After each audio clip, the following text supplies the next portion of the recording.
आप समस्या, सर इसमें क्या समस्या आप विषय पर बोलिए, विषय पर बोलिए। सर,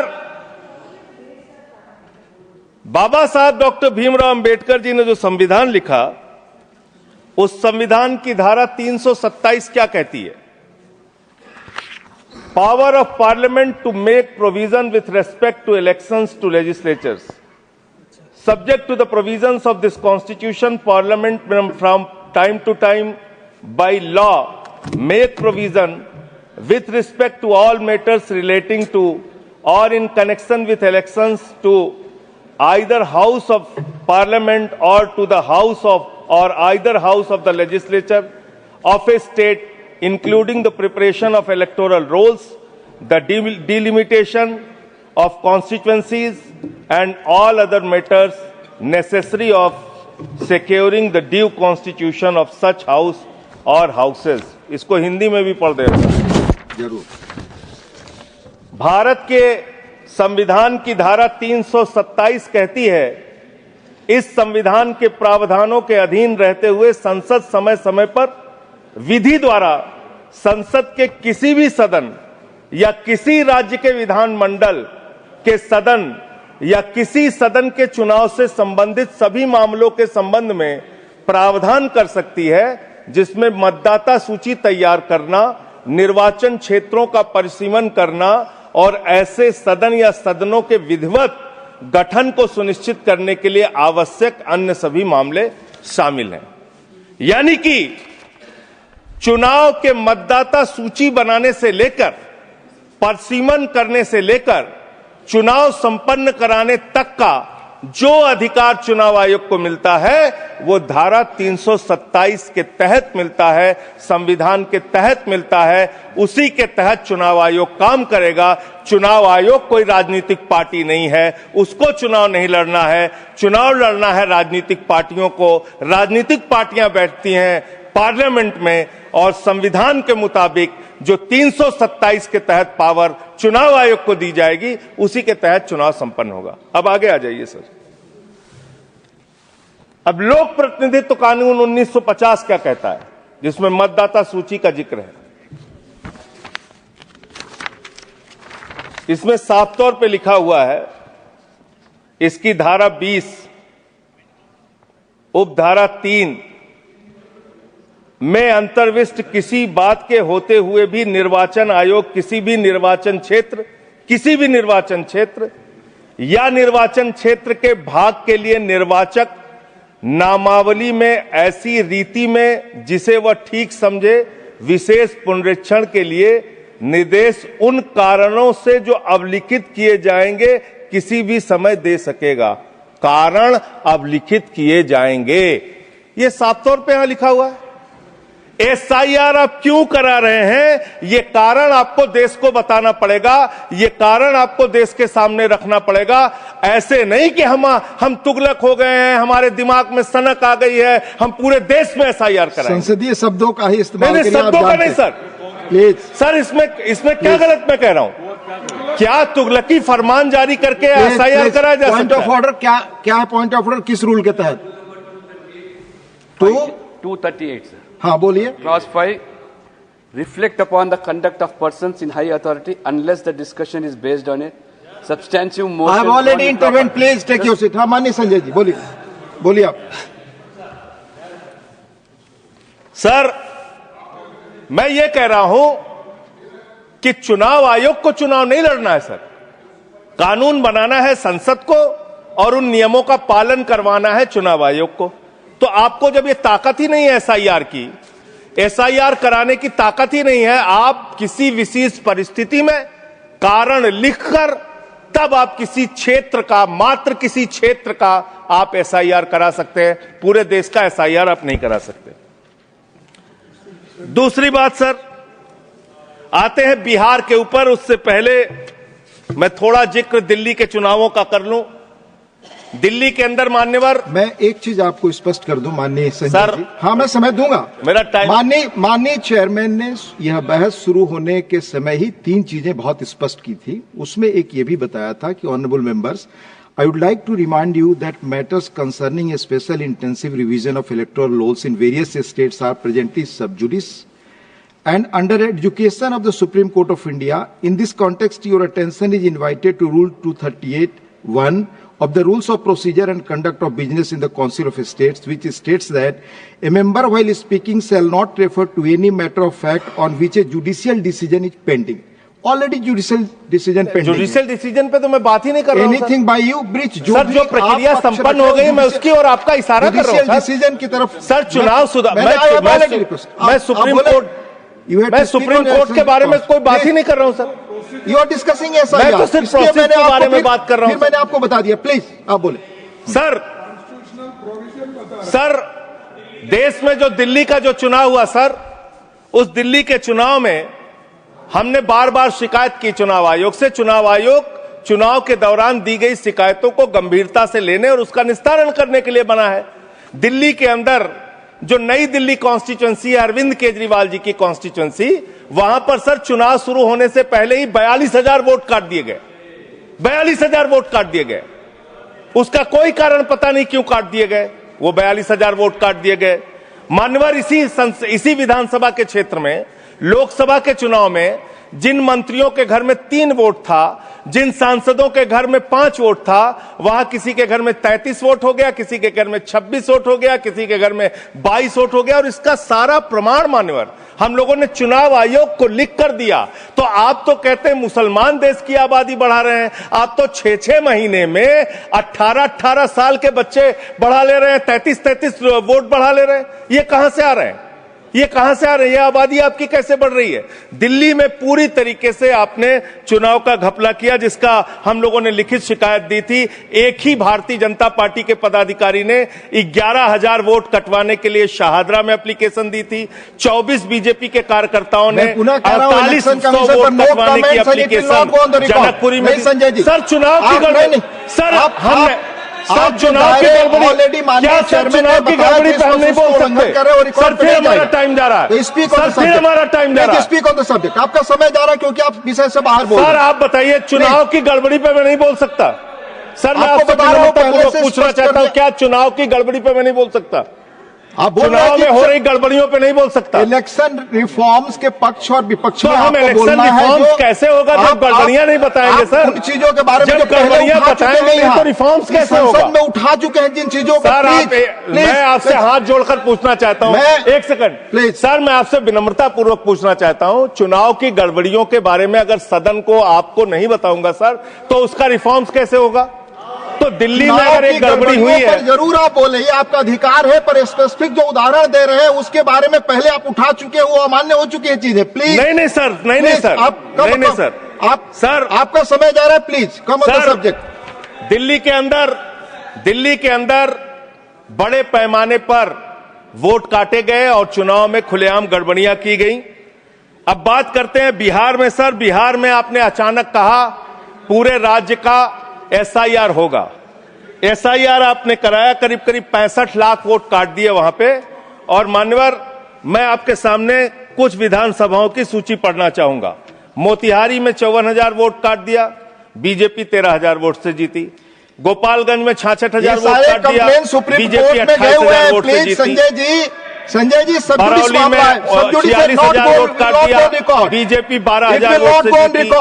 अनमोल में 37,000 वोट काट दिया, बीजेपी। सुप्रीम कोर्ट, ये सारी चीजें सुप्रीम कोर्ट में नहीं जाएगी रिकॉर्ड पे।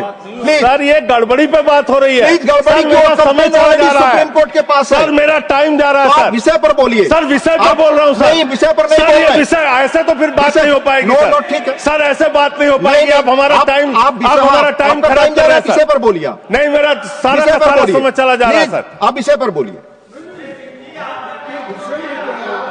जो चीज सब जुडिस है उसके बारे में honourable chairman has made it clear. Please.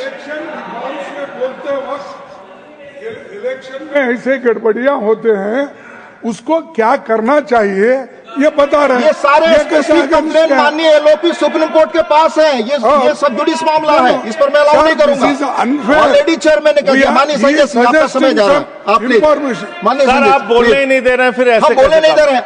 आप कानून सर चुनाव की गड़बड़ियों के बारे में नहीं बोलेंगे? आप संवैधानिक मर्यादा चुनाव की गड़बड़ियों के बारे में नहीं बोलेंगे? चेयर पर आरोप करेंगे, ये आपको फ्रीडम है। आप कुछ भी कह सकते हैं नियम कायदे के बाहर जाकर के। ठीक है सर, दूसरी बात सर, प्लीज ईवीएम का इस्तेमाल देश के अंदर शुरू हुआ, प्लीज और जब ईवीएम का इस्तेमाल शुरू हुआ अपनी जगह बैठे, तो देश में तमाम बहस शुरू हुई और ईवीएम के ऊपर सबसे पहला किसी ने सवाल उठाया तो उस व्यक्ति का नाम है जीवीएल नरसिम्हा। उन्होंने बाकायदा किताब लिखी है कि लोकतंत्र के ऊपर खतरा है ये ईवीएम, और उसके बारे में लाल कृष्ण आडवाणी जी ने उनकी किताब के प्रशंसा करते हुए और ईवीएम पे सवाल होते हुए, अब इस पे भी समस्या है, इस पे भी, तो उस पे पूरा ईवीएम के ऊपर सबसे पहले इन लोगों ने सवाल उठाया। ईवीएम किन किन देशों में था और कहां कहां बैन हो गया, मैं पढ़ के बता दे रहा हूं। जिन जिन देशों में बैन हो गया, जर्मनी में, नीदरलैंड में, आयरलैंड में, यूके में, फ्रांस में, पुर्तगाल में, इटली में, ऑस्ट्रेलिया में, नॉर्वे में, कनाडा में, बेल्जियम में, साउथ कोरिया में, इन तमाम देशों में ईवीएम था, ईवीएम बंद हो गया, ईवीएम बंद हो गया। लेकिन मुझे एक मन में शंका होती है जो आपके माध्यम से उधर बैठे हुए लोगों से पूछना चाहता हूं। प्रधानमंत्री जी का आप बहुत गुणगान करते हैं, आप कहते हैं प्रधानमंत्री जी बहुत लोकप्रिय हैं, प्रधानमंत्री जी की लोकप्रियता चमक रही है, वो महामानव हैं, विश्व गुरु हैं। तो ये कौन सी लोकप्रियता है प्रधानमंत्री जी की कि भाई प्रधानमंत्री जी की कौन सी लोकप्रियता है कि ईवीएम से चुनाव कराएंगे तो लोकप्रियता कायम रहेगी, बैलेट से चुनाव कराएंगे तो लोकप्रियता खत्म हो जाएगी? अरे भैया, दोनों में अगर लोकप्रियता कायम है तो बैलेट से चुनाव करा लो, उसमें भी पता चल जाएगा कितने लोकप्रिय है प्रधानमंत्री जी, कितनी लोकप्रिय है भारतीय जनता पार्टी, कितने लोकप्रिय हैं आप लोग, ये आपको पता चल जाएगा। दूसरी बात मान्यवर, आपने अभी मैंने सुना कि डिटेंशन सेंटर बनाएंगे घुसपैठियों के लिए, और यह कहा गया कि इस पूरी चुनाव की प्रक्रिया के तहत जो लोग पकड़े जाएंगे घुसपैठिए, उनको उस डिटेंशन सेंटर में रखा जाएगा। मैं आपके माध्यम से इस सरकार से पूछना चाहता हूं, 11 साल से इस देश में ट्रंप की सरकार तो है नहीं, न बराक ओबामा की सरकार है, न बाइडेन की सरकार है, यहां पर प्रधानमंत्री नरेंद्र मोदी जी हैं और गृह मंत्री अमित शाह जी हैं। आपने 11 साल में कितने घुसपैठिए हिंदुस्तान से भगाए, इसके बारे में आंकड़ा दीजिए सदन को आप जानकारी दीजिए। आप बिहार जाते हैं, वहां घुसपैठिया चिल्लाते हैं, झारखंड जाते हैं, वहां घुसपैठिया चिल्लाते हैं, दिल्ली आते हैं, वहां घुसपैठिया चिल्लाते हैं, हरियाणा जाते हैं, वहां घुसपैठिया चिल्लाते हैं, महाराष्ट्र जाते हैं, वहां घुसपैठिया चिल्लाते हैं, आसाम जाते हैं, वहां घुसपैठिया चिल्लाते हैं, घुसपैठिया पकड़ नहीं पाते। यह कौन सा घुसपैठिया है? जहां पर चुनाव होगा वहां आपको घुसपैठिया मिल जाते हैं, आप पूरा चुनाव उसके ऊपर करते हैं। कितने घुसपैठिया बिहार में मिले, इसको बताइए, देश को, इस सदन में बताइए। मैं आपको बताना चाहता हूं मान्यवर, मात्र 315 वहां पर विदेशी नागरिक मिले, जिसमें 78 मुसलमान थे, बाकी नेपाल के हिंदू थे। उसको आप इसलिए आंकड़ा नहीं जारी कर रहे हैं, 65 लाख में सिर्फ 315 मिले, आपकी छाती पे तो सांप लौटने लगा, आपको तो मजा आया नहीं। आप डिटेंशन सेंटर बना रहे हैं उत्तर प्रदेश में, डिटेंशन सेंटर का पता है आपको? कानून, अंतर्राष्ट्रीय नियम। आपको स्कूल बनाने के लिए पैसा नहीं है, आपको अस्पताल बनाने के लिए पैसा नहीं है, मिड डे मील में आप बच्चों को नमक रोटी खिला रहे हैं, नौजवानों को रोजगार देने के लिए आपके पैसा नहीं है, खाद की बोरी देने के लिए पैसा नहीं है। आप कह रहे हैं आप अपनी सनक को पूरा करने के लिए डिटेंशन सेंटर बनाएंगे, जहां पे घुसपैठियों को रखेंगे, उनको फ्री बिजली, फ्री पानी, फ्री एजुकेशन, रहने का घर, सड़क, सब आप अपने पैसे से देंगे, देश की जनता के पैसे से देंगे।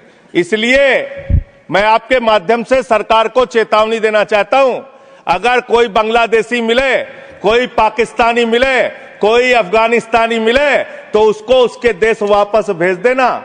हमारे पैसे से उनको यहां पे डिटेंशन सेंटर और घर बना के फ्री में बिजली, फ्री में पानी, फ्री में शिक्षा, फ्री में इलाज मत करना। और ज्यादा अगर आपको चिंता हो तो अपने घर के बाहर एक घर बना लेना, वहां रख लेना, अपने घर में रख लेना। हम लोगों का पैसा मत बर्बाद करो अपनी सनक के चक्कर में, अपने सनक के चक्कर में। दूसरी बात, सनक शब्द असंसदीय शब्द ना बोले। नहीं सर, सनक I will check। सर क्या क्या बोलते हैं ये लोग, किसको किसको गाली नहीं सबको देते हैं। संसदीय शब्द ही बोलना है नहीं, और नहीं। आपको भी बोलना है नियम में। सर बांग्लादेशी घुसपैठिया की ये लोग बात कर रहे हैं। लश्कर तोयबा का आतंकवादी इनके माइनॉरिटी मोर्चा का अध्यक्ष था जम्मू कश्मीर में। लश्कर तोयबा का सब्जेक्ट पर तालिब हुसैन, सब्जेक्ट पर दैट विल सर सब्जेक्ट है ये, डिस्कशन सब्जेक्ट है सर। लश्कर तोयबा के आतंकवादियों को अपनी Subject पर पार्टी में that आप will not go रखते on the हो। record। लश्कर तैयबा के आतंकवादियों को अपनी पार्टी में रखते हो, लश्कर तैयबा के आतंकवादियों को अपनी पार्टी में रखते हो, रिकॉर्ड पे माननीय संजय जी आतंकवादियों जाएंगे को जो अपनी विषय पार्टी से में रखते संबंधित हो। है। आप यहाँ पे खाली देश का माहौल बिगाड़ना चाहते हो। मान्यवर, अभी उत्तर प्रदेश में चल रहा है SIR। उत्तर प्रदेश में अभी हमारी मीटिंग हुई वहां के मुख्य निर्वाचन अधिकारी से। वो कह रहे हैं 18% वोट काटे जाएंगे, करीब करीब 3 करोड़ वोट हमारे प्रदेश में काटे जाएंगे। और कैसे काटे जा रहे हैं? प्लीज संजय जी आप इधर बोलिए चेयर की तरफ। क्या आप जानना चाहते हैं? आप आपस आप बहस कराइए सर, उनको खड़ा कीजिए। प्लीज सर उनको खड़ा कीजिए, बहस कराइए। आप बोले कोई चीज जानते। हमारी मीटिंग हुई सर, हमारी पार्टी के प्रतिनिधि गए, वहां कहा गया 18% वोट काटे जाएंगे। क्या इस सदन की चिंता नहीं होनी चाहिए? उत्तर प्रदेश में आप 3 करोड़ वोट काटेंगे, 3 करोड़ वोट काटेंगे। आपने रामपुर के अंदर एक 80 साल की बूढ़ी महिला, सर मैं मिलने गया, आपको दर्द बताना चाहता हूं। 80 साल की बूढ़ी महिला, बैठ जाइए बैठ जाइए बैठ जाइए। आप लोग फालतू बोलते रहते हो। पर ही बोले वही रिकॉर्ड पे लश्कर तैयबा के आतंकवादियों को अपनी पार्टी में रखते हो तुम लोग। कमेंट नहीं कर सकते। लश्कर तैयबा के आतंकवादियों को रखते हो अपनी पार्टी में। सर रामपुर में एक बूढ़ी महिला 80 साल की, उसका नाम है नूर जहां। सदन को उसकी चिंता सुननी चाहिए। उसने अपने 2 बेटे जो कुवैत में रहते हैं उनका फॉर्म भर दिया। उस 80 साल की बूढ़ी महिला नूर जहां के ऊपर मुकदमा हो गया सर, जबकि चुनाव आयोग का नियम कहता है कि अगर कोई आपका हिंदुस्तानी बच्चा विदेश में रहता है, उसका भी मतदाता हिंदुस्तान में वो बन सकता है। मां ने फॉर्म भरा, आपने दर्ज कर दिया। धन्यवाद संजय जी। अरे सर हमारी पार्टी में से, अरे हमारी पार्टी में से 1 मिनट ले लीजिए। ऑलरेडी मेरे पार्टी का समय है। 1 मिनट अधिक दिया सर, मैं दल का नेता हूं, मेरे पास अधिक दिया। सर मैं पार्टी का नेता हूं, मेरे पास टाइम है। ऑलरेडी 1 मिनट अधिक दिया। टाइम है सर। आपने लिखकर पहले नहीं दिलवाया। तो हम टाइम हमारे में से काट लीजिएगा, हमारे में से टाइम काट लीजिएगा। आप जल्दी बोलिए। 1 मिनट मुझे और दीजिए। आप 1 मिनट में कंक्लूड सर मैं अंत में यही कहना चाहता हूं, आपके इस जोर दबाव के चक्कर में हिंदुस्तान के 35 BLOs अब तक अपनी जान गंवा चुके हैं। ये सदन, अरे कहां मंत्री जी, आपको कैसे पता चलेगा? इस सदन को श्रद्धांजलि देना चाहिए। उन 35 लोगों की हत्या की है आप लोगों ने। सर सेक्रेटरी जनरल, उन BLOs की हत्या के जिम्मेदार ये लोग हैं। सर धन्यवाद। Nothing is going on record. Please आपका समय ओवर हो गया। Message from Lok Sabha secretary general, nothing is going on record now. Sir, with your kind permission, I rise to report that the Lok Sabha